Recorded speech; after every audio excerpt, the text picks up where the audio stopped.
കണ്ണൂർ തളിപ്പറമ്പിൽ പ്രാദേശിക എതിർപ്പുകൾ തള്ളി പി കെ ശ്യാമള തന്നെ സിപിഐഎം സ്ഥാനാർത്ഥി. സംസ്ഥാന സെക്രട്ടേറിയറ്റ് യോഗത്തിലാണ് തീരുമാനം. പേരാവൂരിൽ കെ ശൈലജയും കോഴിക്കോട് പേരാമ്പ്രയിൽ ടി രാമകൃഷ്ണനും മത്സരിക്കും. ആറന്മുളയിൽ വീണ ജോർജ് തന്നെ സ്ഥാനാർത്ഥിയാകും. അതേസമയം ഉടുമ്പൻചോലയിൽ എം മണിക്ക് സീറ്റില്ല. തെരഞ്ഞെടുപ്പ് പ്രഖ്യാപിച്ചാൽ തൊട്ടു പിന്നാലെ സ്ഥാനാർത്ഥി പ്രഖ്യാപനം ഉണ്ടാകുമെന്ന് LDF കൺവീനർ ടി രാമകൃഷ്ണൻ പറഞ്ഞു. തെരഞ്ഞെടുപ്പുമായി ബന്ധപ്പെട്ട് ഇടതുപക്ഷ ജനാധിപത്യ മുന്നണി എല്ലാ മുന്നൊരുക്കങ്ങളും പൂർത്തിയാക്കി വരികയാണ്. സീറ്റ് വിഭജന ചർച്ച തുടരുന്നുണ്ട്. തെരഞ്ഞെടുപ്പ് തീയതി പ്രഖ്യാപിക്കുന്ന മുറയ്ക്ക് ഇടതുപക്ഷ ജനാധിപത്യ മുന്നണിയുടെ സ്ഥാനാർത്ഥി പട്ടിക ഓരോ പാർട്ടിക്കും വിഭജിച്ച് നൽകിയ സീറ്റുകളുടെ അടിസ്ഥാനത്തിൽ അവർ പ്രത്യേകമായി പ്രഖ്യാപിക്കും. ശ്രീജിത്ത് തിരുവനന്തപുരത്ത് നിന്ന് വിവരങ്ങൾ നൽകാനായി ചേരുന്നുണ്ട്. ശ്രീജിത്ത്, യോഗം പൂർത്തിയായി എന്നാണ് മനസ്സിലാക്കുന്നത്. നിലവിലിപ്പോൾ എന്ത് തീരുമാനത്തിലേക്കാണ് പാർട്ടി കടന്നിരിക്കുന്നത്? ആരൊക്കെ എവിടെയൊക്കെ മത്സരിക്കുമെന്ന കാര്യത്തിലൊരു ധാരണയായിട്ടുണ്ടോ? പ്രഖ്യാപനം എന്നത്തേക്കുണ്ടാകും?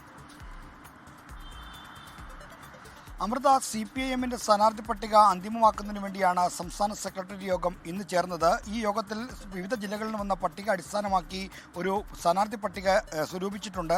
അത് നാളെ സംസ്ഥാന സമിതിയിൽ വെച്ച് അംഗീകരിക്കാനാണ് നിർദ്ദേശം. എന്നാൽ തെരഞ്ഞെടുപ്പ് പ്രഖ്യാപനം വൈകുന്ന സാഹചര്യത്തിൽ ഔദ്യോഗിക പ്രഖ്യാപനം നീണ്ടേക്കുമെന്ന് സൂചനയുണ്ട്. പ്രാദേശികമായ എതിർപ്പുകളും വിമർശനങ്ങളും ഉണ്ടെങ്കിലും തളിപ്പറമ്പ് മണ്ഡലത്തിൽ MV ഗോവിന്ദന്റെ ഭാര്യയും മഹിളാ അസോസിയേഷൻ നേതാവുമായ PK ശ്യാമളയെ തന്നെ മത്സരിപ്പിക്കാനാണ് CPIM-ന്റെ തീരുമാനം. പ്രാദേശിക എതിർപ്പുകൾ കണക്കിലെടുക്കേണ്ടതില്ല എന്ന നിലപാടിലാണ് സംസ്ഥാന നേതൃത്വമുള്ളത്. ഇതുകൊണ്ട് തന്നെ തലശ്ശേരിയിൽ AN ഷംസീറിന് സീറ്റില്ല. അതോടൊപ്പം തന്നെ അവിടെ കലായി രാജനെ മത്സരിപ്പിക്കാനുള്ള തീരുമാനവുമായി മുന്നോട്ട് പോകും. ഇത് പേരാവൂർ മണ്ഡലത്തിലായിരിക്കും KK ശൈലജ മത്സരിക്കുക. മട്ടന്നൂരിലെ സിറ്റിംഗ് സീറ്റിൽ ഇനി മത്സരിക്കാൻ പോകുന്നത് DYFI സംസ്ഥാന സെക്രട്ടറി VK സനോജ് ആയിരിക്കും. കൊടുവള്ളിയിൽ കാരാട്ട് റസാക്കിന് സീറ്റ് നൽകേണ്ടതില്ല എന്ന് തീരുമാനിച്ചു. അവിടെ പഴയകാല കമ്മ്യൂണിസ്റ്റ് നേതാവിൻ്റെ മകളെയാണ് സ്ഥാനാർത്ഥിയായി പരിഗണിക്കുന്നത്.